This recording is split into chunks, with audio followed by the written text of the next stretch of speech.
to a foreign country, there are some things you wish you knew before going there because they come in handy. These things will help you to enjoy the country more, and at least you have already known the things which are happening in that country.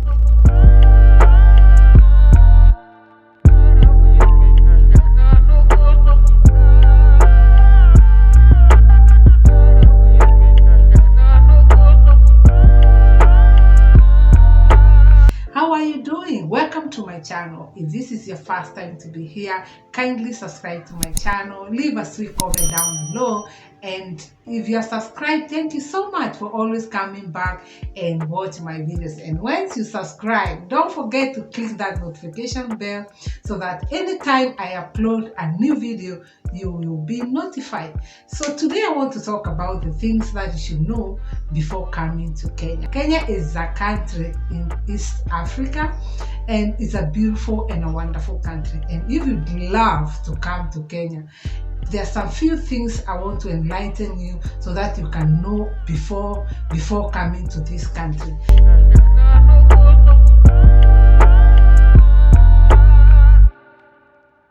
And one of the things that I want to talk about is vaccination. When COVID came, there are some rules which changed in this country about vaccination. Sometimes last year, there was no need of you to be vaccinated before you come here. But now, things have changed. You need to be vaccinated before you come to Kenya, and you carry your certificate of vaccination. Another thing is you need to do your COVID test, and it must be negative so that you can travel. When you do your COVID test, you need to bring it so that when you arrive in airport, the government authorities, immigration officers, they will know you have been that you have done your COVID test, you have been vaccinated, you are ready to go. Another type of vaccination that you need to do is yellow fever. And people, most of the time, I've seen people suffer in airport because of a yellow fever certificate. Yellow fever is another compulsory thing that you need to do before you come to Kenya. So when you come to vaccination, these are the things that you need to do before you arrange yourself to come to Kenya. You need to have a COVID test that is negative. You need to be vaccinated for COVID, and you also need to have a yellow fever certificate that you have been vaccinated for yellow fever.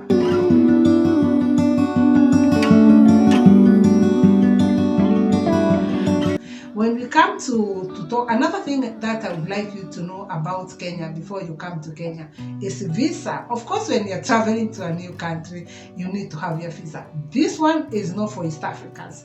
If you're in East Africa, you don't need visa to come to Kenya. You just pack your seat bags and come enjoy Kenya. We are sisters as East Africans. But if you're not from East Africa, you need visa. That is an e-visa.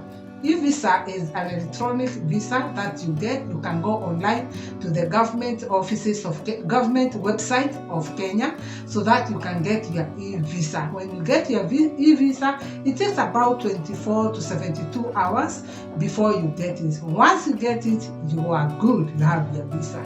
So that is another thing that you need to know. Another thing you need to know about Kenya. Yes, you have arrived in Kenya. Yes, you have been vaccinated and you have your visa. When you arrive in Kenya, we spend Kenya shillings.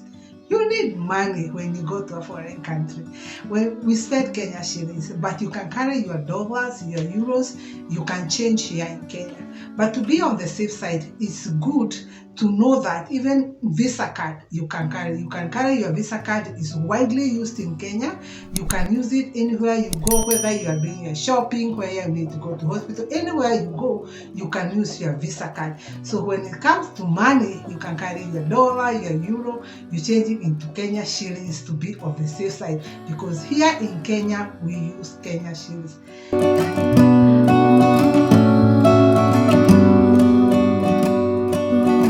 And another thing, when you're using Kenya shilling, there is another thing that you can do when you come to Kenya.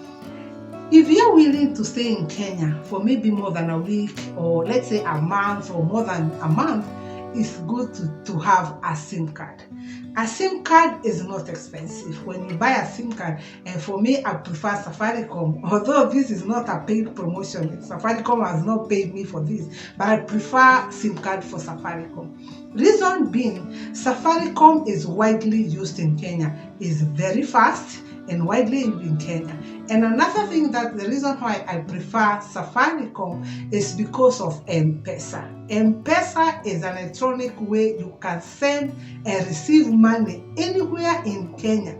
You don't need to go to the bank, and you don't need to have a bank account. So as a foreigner coming to Kenya, if you have a SIM card and you download an M-Pesa app, it's there. You can download an M-Pesa app. It's easy for you to spend your money via M-Pesa, and M-Pesa outlets, they are all over. Whenever you walk around Kenya, you see an M-Pesa agent nearby, so you can send or receive money via M-Pesa, and it's a good thing. And by the way, in M-Pesa, you have a limit of up to like about $3,000 a day transaction. You see, it's a good way of enjoying your holiday in Kenya. If you have come as a foreigner, you have come to enjoy yourself in this country. So for me, M-Pesa is a good way of having to have a SIM card in Kenya, so that with the SIM card you can upload that app for M-Pesa, so that it will be easy for you to move around, to transact your business, paying your things here in Kenya.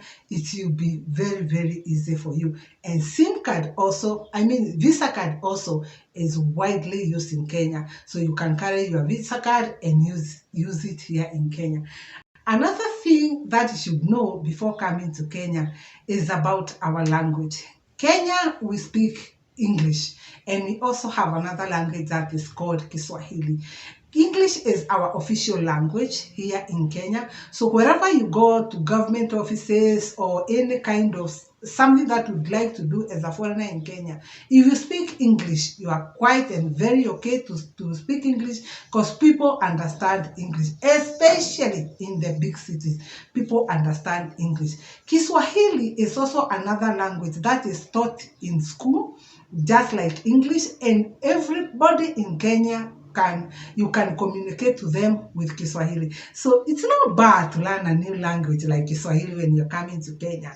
Like at least you know a few words like jambo, which is hi, or how are you, habari yako. So it's good to learn at least a few words in Swahili, so that when you come to Kenya, it will be easy for you even to go well with the locals, so that you feel you belong. You feel that you're welcome. When you go around and say Jambo, they'll be very happy to know this one is also familiar with what we are talking about, with what we are speaking about.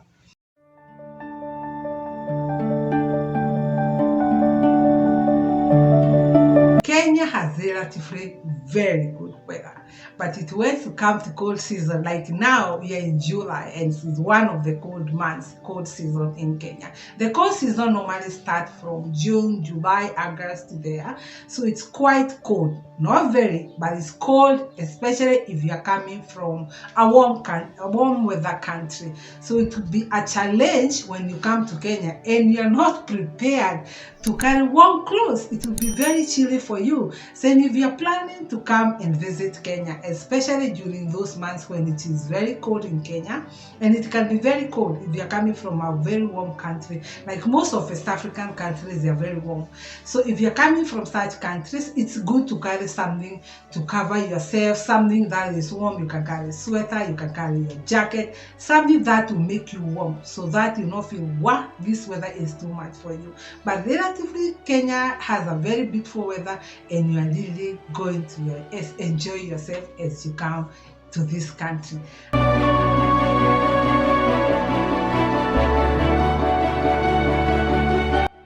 Another thing I would like you to know about Kenya is our safari. Yes, Kenya has the best safaris in Africa. Seriously, they do. And we love animals. And imagine having a park near the city, in Nairobi City, just a few minutes from Nairobi. We have a national park, that is Nairobi National Park. So if you are a lover of animals, Kenya is a very good holiday destination. In fact, you should make it one of your bucket list. This is a place I would love to go and visit because of the way we have beautiful safari. We have a lot of national parks. But if you are in Nairobi, there is a national park here that is called Nairobi National Park. You can go there, you see animals, you enjoy yourself, you're a lover of animals. But if you love safaris, safaris are there for you. You can go for safari in Masai Mara. You can enjoy yourself seeing animals in Masai Mara. Especially when you come to the month of also wild beast migration, you are really going to see these animals migrating from Tanzania to Kenya, Kenya to Tanzania, and you're really going to enjoy wild beast migration, which is another wonder, world wonder that we have here in Kenya. Africans, we are really blessed, and Kenya is one of the countries that is truly blessed in Kenya. Well, when you come to visit Kenya, don't just visit Nairobi. Majority of people, when they come to visit Kenya as foreigners, as tourists, when they come here, they just visit Nairobi and they don't visit other cities. Go to other cities that are in Kenya so that you can see different cities have different things to offer.